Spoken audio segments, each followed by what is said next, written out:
to run home to me. I need her. I feel like Hailey does not want to be found. I think she's in hiding. One of the challenges investigators are facing in this case is the story some are telling isn't the same as the one they told before. Family has not been forthcoming. She's my daughter. She's a 13-year-old baby, and I want her back. Their discernment of the truth continues to change. Very frustrating. I want her home more than I've ever wanted anything in my life. Two teenage girls may be holding the missing piece to this puzzle. Witness has seen two girls walking with her on Manual Street proximity. Law enforcement says the girls were seen together just before Hailey went missing. They're getting information that they may know about Hailey or Hailey's whereabouts or information leading to us finding her to, please come forward. And I think they were very receptive to that. So it was a good day and a good group of students. And again, they're not in trouble. We're just, they may have some information they don't know they have. So we just want to ask them a few more questions and, they're back and doing what 7th grade students do. We just appreciate the opportunity to speak with them and let them talk with us. That officer was specifically referring to law enforcement going to Hailey's class and interviewing all the students, including two little girls that they believe were with Hailey either the day she went missing or the day before. Joining me right now and taking your calls, Hailey's mother and father, Billy and Clint Dunn. Back out to Billy Dunn. Billy, cops were searching an abandoned cotton gin. Did they tell you why? No, we hear a lot of the information over the news.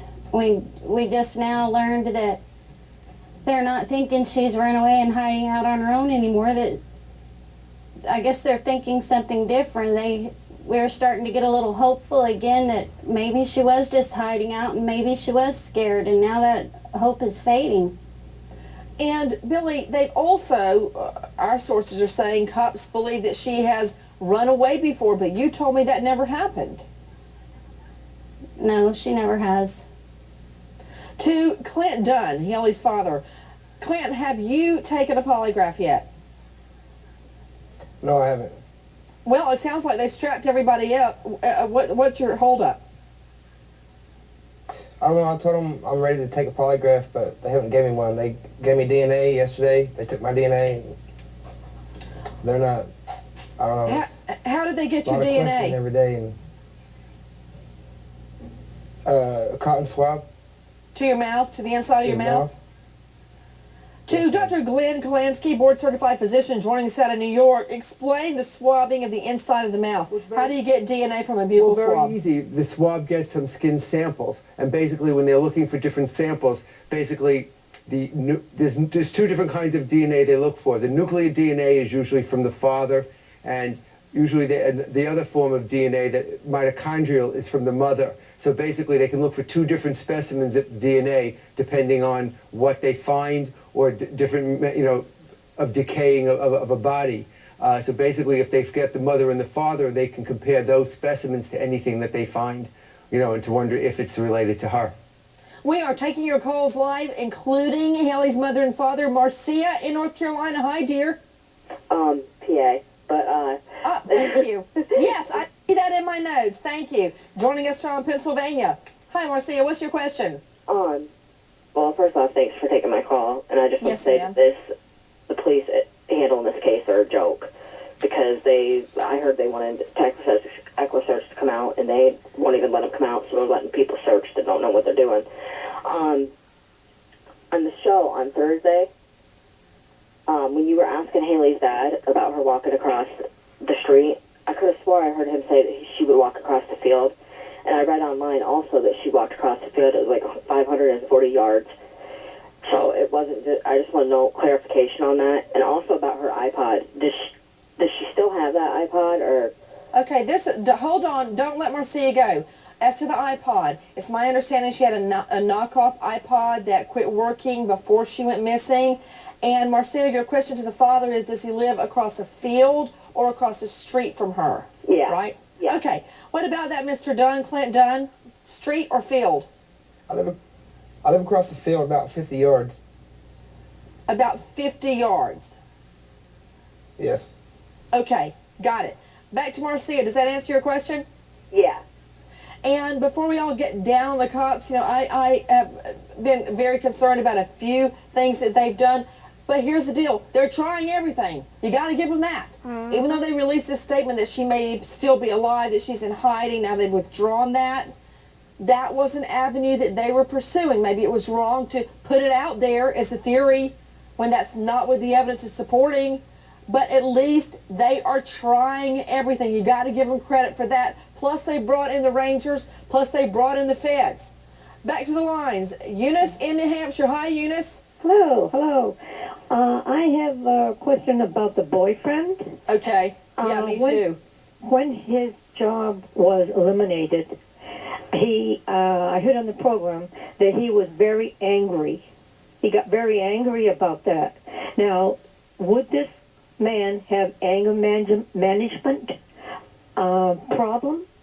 Because if that is the case, then that anger will stay with him till when he got home and maybe had some problems with a girl there or an argument with her. But there could be an anger management. To Billy Dunn, you've known him for, what, almost 3 years now. Did he have an anger management problem? No, ma'am. He did have a problem with one of the guys he worked with, but he didn't have a problem with Hailey.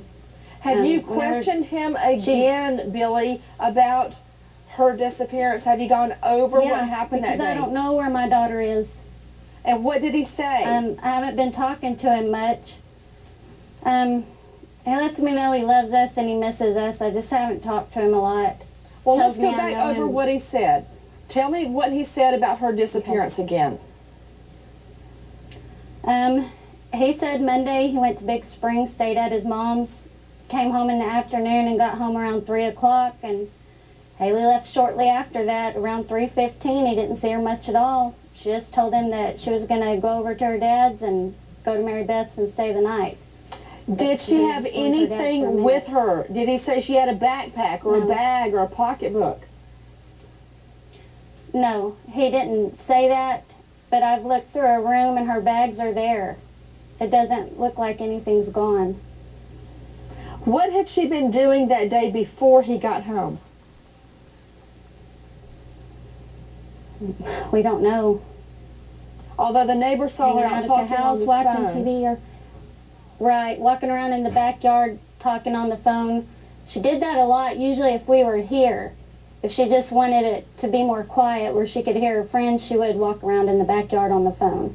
She What's should your have been staying in the house. response to police saying that you're not a credible witness because of drug involvement?